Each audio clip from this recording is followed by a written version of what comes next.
Përshëndetje të nderuar teleshikues. Sapo ka filluar programi Doktori në familje në ekranin e të vështatës. Jam sot me ju për të trajtuar një temë paksa delikate dhe të vështirë për të pranuar. Do të flasim për një proces të pashmangshëm siç është vdekja. Lindja dhe vdekja janë dy aspekte të jetës që do të ndodhin të gjithëve. Vdekja është një eksperiencë e dhimbshme, si për atë që vdes, ashtu dhe për njerëzit e dashur që humbin të afërmin e tyre. Ndaj në programin e sotëm do të ketë shumë informacion për përballimin e impaktit të vdekjes. Për të folur për këtë temë delikate, kam të ftuar në studio zonjën Eithne Keegan. Eithne është nga Irlanda dhe jeton në Kaliforni prej 40 vitesh, ku ushtron profesionin e krye-infermieres në një spital të rëndësishëm për traumat, në spitalin Mission Vdekja në Kaliforni. Ajo ka ndihmuar në hapjen e një shkolle infermierie në Kenia. Në udhëtimin e saj të fundit në Shqipëri, ajo ka drejtuar një grup infermierësh për të ofruar trajnim për stafin mjekësor në Shkodër dhe Tiranë. Zonja Eithne, mirë se vini sërish në studion tonë. Welcome in our studio. Faleminderit shumë. Është nder dhe privilegj që jam në studio dhe që kemi pasur mundësinë të punojmë bashkë në vendin tuaj. Sot së bashku do të flasim për vdekjen dhe impaktin që ajo shkakton. A mund na thoni çfarë është vdekja? Dhe cili është procesi I vdekjes? When we talk about the death and dying process, Kur flasim për vdekjen dhe procesin e vdekjes, ne flasim për të jetuarit mirë dhe të vdekurit ashtu siç duhet. Si mund t'i ndihmojmë njerëzit që të jetojnë mirë dhe të vdesin mirë? Të gjithë do të vdesin. Po si mund t'i ndihmojmë njerëzit që kjo të ndodhë në mënyrë të përshtatshme, të respektueshme dhe me dinjitet? Cilat janë fazat e pikëllimit? The Stages of Grief were written by Elizabeth Kubler-Ross.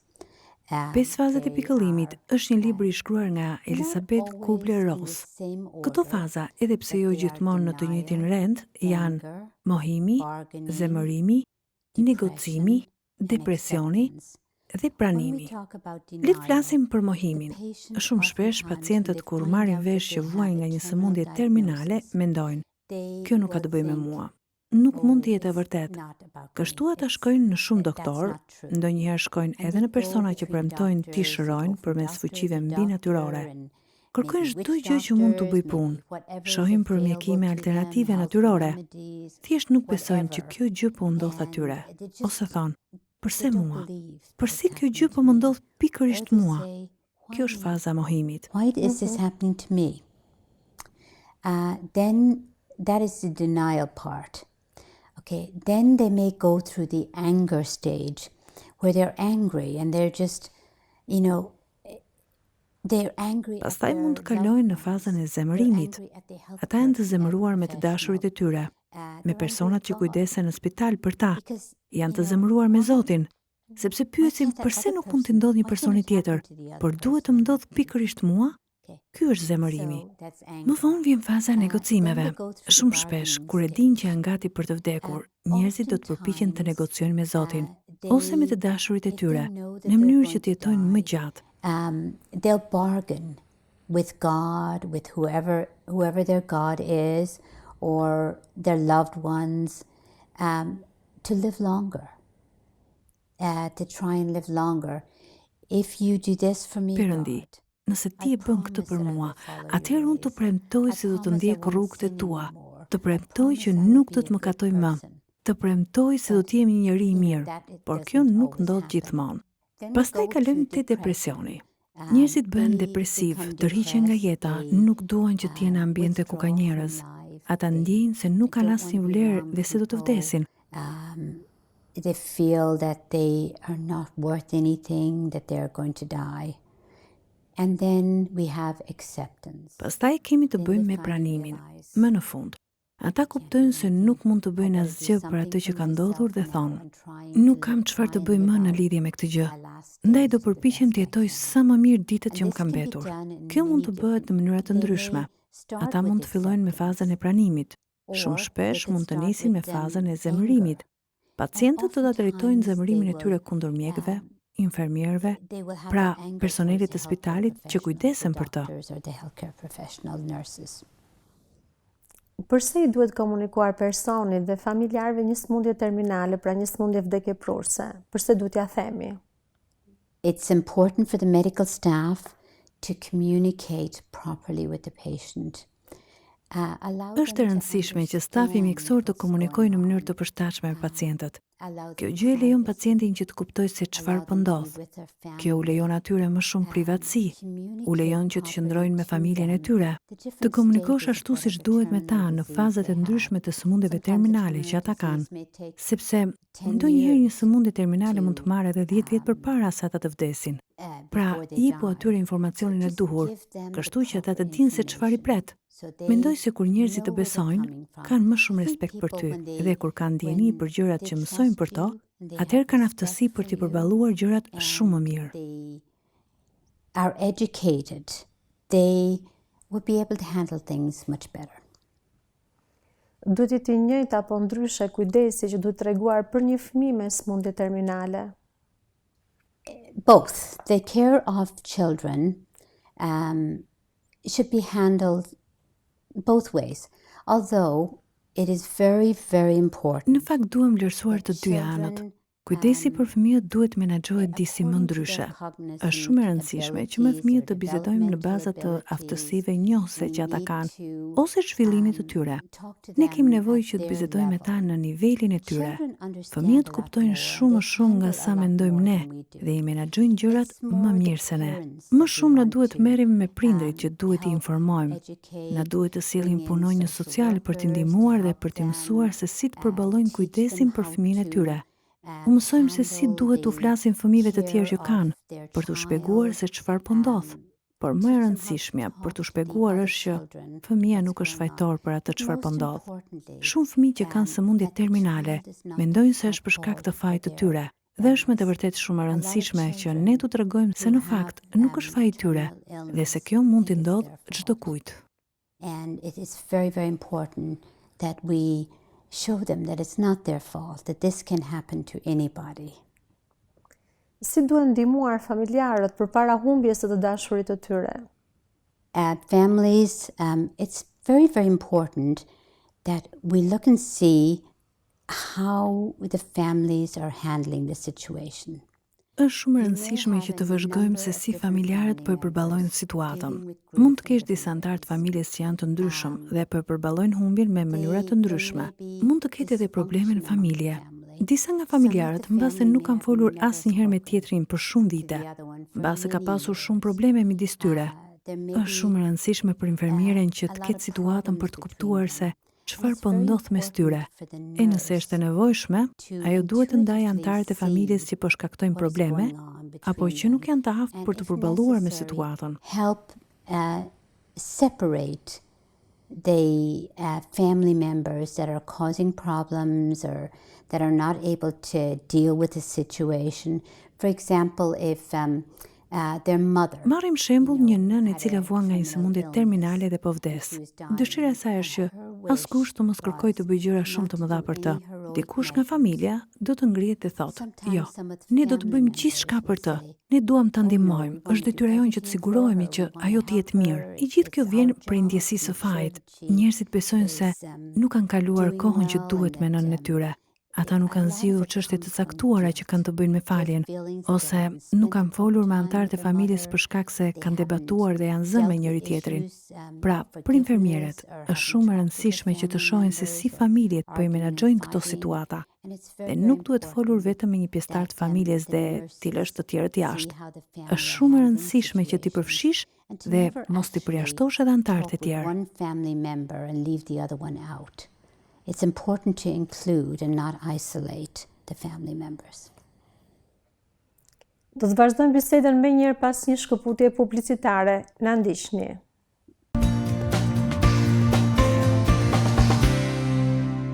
Jemi kthyer sërish në pjesën e dytë të programit Doktori në familje. Jemi duke folur për vdekjen dhe impaktin e saj në shëndetësi. Me ne sot është krye infermiera zonja Eithne Keegan, e cila punon në një spital të rëndësishëm për traumat në Mission Vdekja të Kalifornisë. Në pjesën e parë të programit treguam çfarë është vdekja dhe cilët janë etapat e pikëllimit, rëndësinë e komunikimit të sëmundjes terminale të pacientit dhe familjarëve të tij, për kujdesi i fundit të jetës për fëmijët, si dhe si të ndihmohen familjarët përpara humbjes së të afërmit të tyre. Vazhdojmë bisedën me zonjën Eithne. Çfarë është kujdesi paliativ? Palliative care is the care has been around for a long time.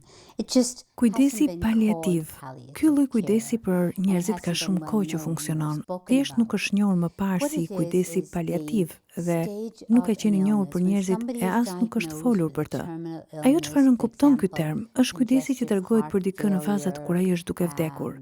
Kur dikush diagnostikohet me një sëmundje terminale, siç mund të jenë sëmundjet kongenitale të zemrës, kancer, dhe jo vetëm kanceri, por çdo lloj çrregullimi autoimun.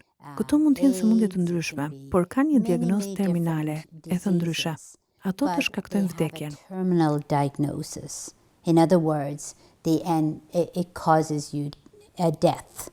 So palliative care is there. And there's usually a group of Pra, kujdesi paliativ merret me këtë pjesë. Zakonisht janë një grup doktorësh dhe infermierësh, të cilat zbatojnë një sër praktikesh disiplinare që do ta ndihmojnë pacientin të jetojë një jetë normale sa më shumë të jetë e mundur. Cili është qëllimi i kujdesit paliativ? The goal of palliative care is to allow the patient to continue their independence as long as possible. Roli i kujdesit paliativ është të inkurajojë pacientët që të jetojnë në mënyrë të pavarur sa më gjatë të jetë e mundur. Kjo për shembull, u lejon atyre të shkojnë në punë dhe bën që njerëzit mos të mëshirojnë ata. Ata inkurajojnë që të arrijnë të marrin vetë ndikimet e tyre dhe që të bëjnë gjërat që duan të bëjnë. Shumë prej nesh kanë një listë dëshirash, gjërash që duam të realizojmë përpara se të vdesim.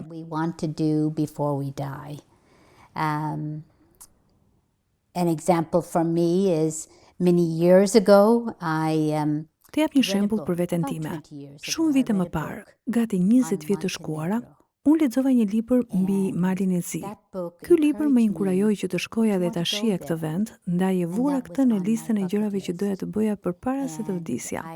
Pata mundësinë ta përmbush këtë gjë kur ne po shkonim në Shkodër. Ne mundon që të shkojmë në mal të zi për një ditë. Kur njerëzit janë duke vdekur, shumë njerëz vinë pranë tyre, i mëshirojnë dhe thonë: "O Zot, jo s'mund të shkoj në mal të zi. Nuk mund të bëj këtë apo atë gjë. Ajo nuk mund të ketë energjinë e duhur për t'ia dalë mban të gjithë kësaj. Po sikur të ndodh diçka dhe ajo nuk është brenda vendit, është e rëndësishme që të jemi të aftë t'i lejmë pacientit kontrollin mbi jetën e tij dhe pavarësinë sa më shumë të jetë e mundur." And allow the patient independence as long as possible. Kush është pjesë e skuadrës së kujdesit paliativ?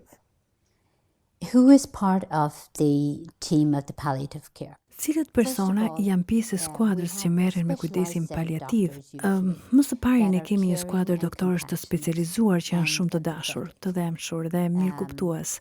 Doktorët që merren me pacientët do të punojnë me ta dhe do t'i bëjnë të kuptojnë që kanë një sëmundje terminale, e po ashtu do të përgjigjen pyetjeve që pacientët kanë. Po ashtu, grupi i infermierëve të specializuar për kujdesin paliativ do të transmetoj familjarëve gjendjen që pacienti ka, gjithçka që duhet të presin dhe do t'u japin edhe mjetet të caktuara që u duhen. Për shembull, familjarët mund të kenë nevojë për një karrige me rrota. Ne i quajmë pajisje mjekësore që përdoren në shtëpi. Të tilla mund të jenë karroca me rrota, shkopi që ndihmon për të ecur, këmbalec me trikëmbë e gjëra të tilla. Kjo i ndihmon pacientët që ta bëjnë jetën e tyre të duket normale sa më shumë që të jetë e mundur. Pastaj kemi në grupe dhe punojësit social që ndihmojnë me anën emocionale të sëmundjes dhe përballimin të kësaj pjese. Ne zakonisht kemi një këshillues ose psikiatër në skuadër.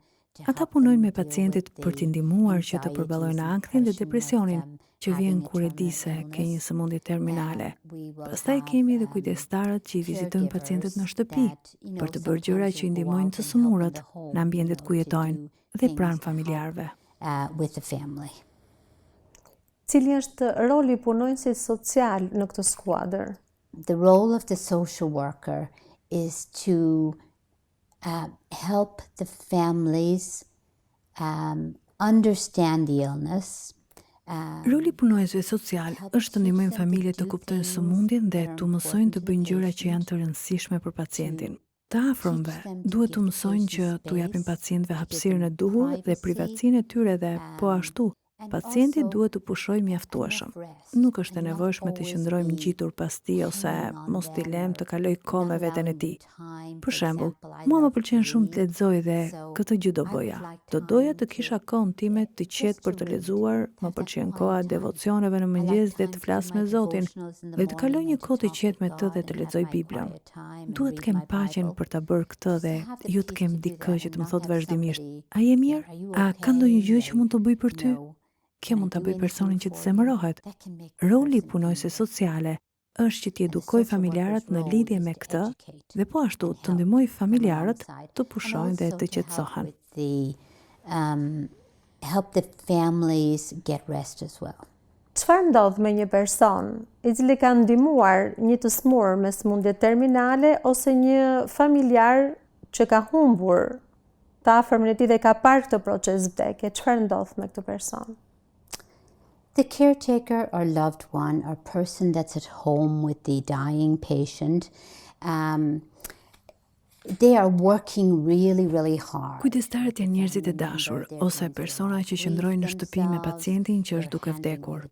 Ne punojmë vërtet shumë me anëtarët e familjes sepse edhe familjarët po kalojnë një periudhë hidhërimi e po përballen me të gjitha vështirësitë. Shpesh ata duhet të merren me faturat, kujdestarinë dhe ndonjëherë me gjëra me të cilat nuk janë marrë kurrë më parë. Për shembull, një nga mikeshat e mia nuk e kishte mbushur makinën e saj me karburant kurrë më parë vet. Nuk ishte marrë ndonjëherë me shlyerjen e pagesave. Pra, disa nga gjërat e përditshmërisë që i kishte bërë bashkëshorti i saj. Nëse është një burr që humbet bashkëshorten e tij, ai ndoshta nuk është mësuar të gatuajë dhe duhet të mësojë ta bëjë këtë, edhe pse nuk ka gatuar kurrë më parë. Këto janë gjëra të përditshmes, por që të shkaktojnë shumë stres. Të dyja palët, qoftë pacienti edhe familjarët, duhet të kuptojnë që janë duke kaluar një situatë shumë të vështirë së bashku. Ndonjëherë ndihet vaj ose zemërim, ndaj është shumë e rëndësishme që të ketë periudha qetësie. Në fjalë të tjera, kujdestarit i duhet të pushojë. Dikush mund të vinë në shtëpi dhe të ndihmojë të merret me disa gjëra. Për shembull, bashkëshorti i një prej kolegeve të mia u prek nga një grip i vitin e shkuar. Ai ishte 55 vjeç dhe gjendja e tij u rëndua aq shumë sa arriti që merrte frymë përmes një pajisje artificiale dhe pas pak kohësh vdiq. Por bashkëshortja e tij Katerina nuk ishte plotësuar kurrë më parë një blok çeqesh dhe ajo kishte 2 fëmijë për të cilët duhet të kujdesej. Disa nga koleget e saj vendosën ta ndihmojnë duke kujdesur për gjëra të ndryshme në shtëpi. Është shumë e rëndësishme që ta kemi këtë lloj bashkësie. Kemi nevojë për miq që vinë për të qëndruar me ne kur kjo gjë ndodh. Mikesha ime më vonë ka thënë se kjo është një nga gjërat që me të vërtetë ka ndihmuar të kaloj vdekjen e burrit të saj. Ne ishim aty. Ndonjëherë thjesht qëndronim ulur me të dhe mbanim dorën e saj. Ne qëndruam edhe me fëmijët. The camaraderie or the companions that come alongside you when this is happening. And she said that's what really helped her get through it when her husband died. We were with her. And sometimes it's just sitting there with her. Një koleg mori fëmijët dhe i çoi në Disneyland për një ditë. Gjëra të vogla të ngjashme me këto. Ndoshta mund të bëni një shëtitje me fëmijët e tyre deri në park, në mënyrë që kujdestari të mund të pushojë pak, të rigjenerohet dhe të mendojë e të ketë sa kohë të qetë për veten e tij. Ose qoftë edhe të ndjek një kurs të terapisë të artit që shërben për të ndihmuar procesin e shërimit.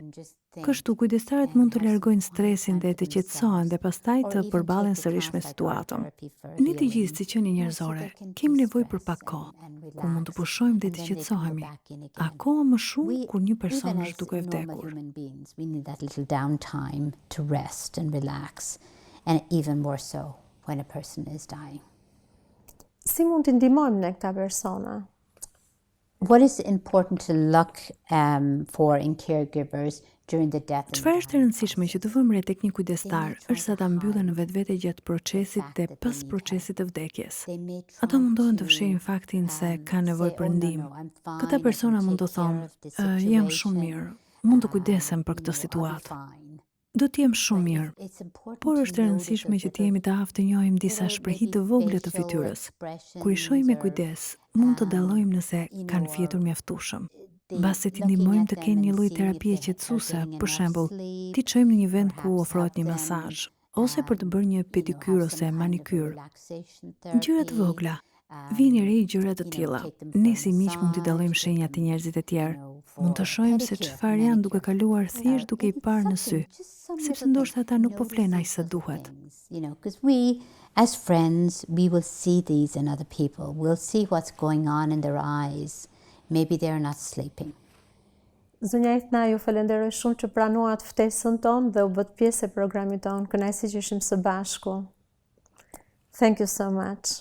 Faleminderit dhe ty, doktore Shluli, ishte një kënaqësi që të ishim së bashku. E njëjta gjë vlen për të gjithë ju. Arritëm në fund të programit të sotëm. Trajtuam temën e vdekjes dhe kujdesin për personelin dhe familjarët që përballen me këtë proces. Ishin në studio me zonjën Eithne Keegan, e cila ka dhënë një kontribut të rëndësishëm për të ofruar shërbime mjekësore dhe trajnime të stafit mjekësor nëpër botë dhe tashmë dhe në Shqipëri. Ju faleminderit që na ndoqët. Bashkë mirupafshim.